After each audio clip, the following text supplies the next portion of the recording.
అబ్రాహాము, ఆకాశం వైపు కన్నులెత్తి చూడుము, నీవు లెక్కపెట్టగలిగితే ఆ నక్షత్రములను లెక్కించుము, నీ సంతానము అంతమంది అవుతారు. దేవా, దాదాపు 100 సంవత్సరముల వయస్సుగల నేను తండ్రిని ఎలా అవుతా? నీ భార్య అయిన శారా నీకు ఒక కుమారుని కంటుంది. నీవు అతనికి ఇస్సాకు అని పేరు పెడతావు. నేను ఇస్సాకుతో నా నిబంధనను స్థిరపరుస్తాను. అతని సంతానముతో అది నిత్య నిబంధనగా ఉంటుంది. యెహోవా సెలవిచ్చిన ప్రకారము ఆయన నిన్ను కటాక్షించి నీకు గర్భఫలమును దయచేసి మనలను ఆశీర్వదించెను. ఇది మనకెంతో ఆనందకరమైన సమయం. దేవుని కృప మనపైనున్నది.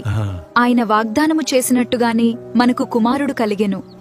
ఇది నిజంగా ఒక గొప్ప ఆశీర్వాదం. మరుసటి సంవత్సరము ఈ కాలమున నేను నిశ్చయముగా నీ యొద్దకు తిరిగి వచ్చెదను అని ప్రభువు సెలవి. నాన్నగారు, మీరెందుకు నన్ను ఆకాశంలో చుక్కలు లెక్కించమన్నారు?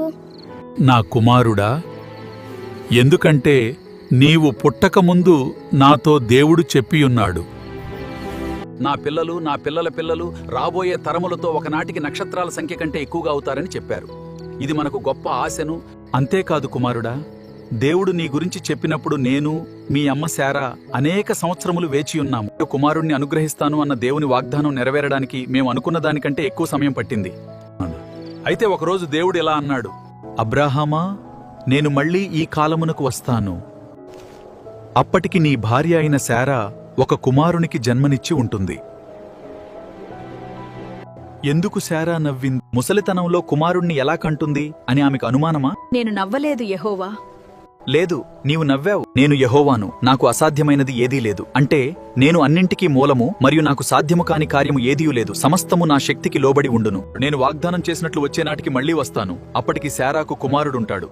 దేవుడు అందుకే నీకు ఇస్సాకు అని పేరు పెట్టాడు. ఇస్సాకు అంటే నవ్వు అని అర్థం. అబ్రాహామా, నీకు కలిగిన ఒక్క కుమారుని, అనగా నీవు ఎంతో ఇష్టపడే నీ కుమారుడైన ఇస్సాకును తీసుకుని మోరియా దేశమునకు వెళ్ళుము.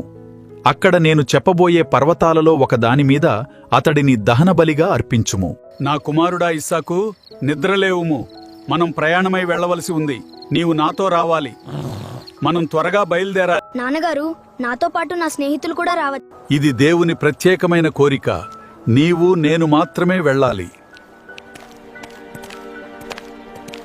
నాన్నగారు, మన దగ్గర నిప్పు కట్టెలున్నాయి, కానీ పొట్టేలెక్కడా? నా కుమారుడా, దహనబలికి కావలసిన గొర్రెను దేవుడే ఇస్తా. దేవా, నీవడిగిన దానిని చేయడానికి నాకు ఈరోజు శక్తిని, ధైర్యాన్నివ్వు. అబ్రాహామా, అబ్రాహామా, ఆ బిడ్డ మీద నీ చెయ్యి వేయవద్దు. అతనికి ఏ హాని చేయవద్దు. నీవు నిజంగా దేవునికి భయపడువాడవని నేను నమ్ముచున్నాను. నీకున్న ఒక్కగానొక్క కుమారుని కూడా నాకివ్వడానికి నీ వెనుకాడలేదు. దీని ద్వారా నీ విశ్వాసము మరియు భక్తి నాకు స్పష్టంగా తెలిసింది. నీవు పొందిన ఆశీర్వాదం ఎల్లప్పుడూ నీతోనే. భూలోకంలోని సంతతి అంతయు నీది అగునట్లు నిన్ను ఆశీర్వదించెదను.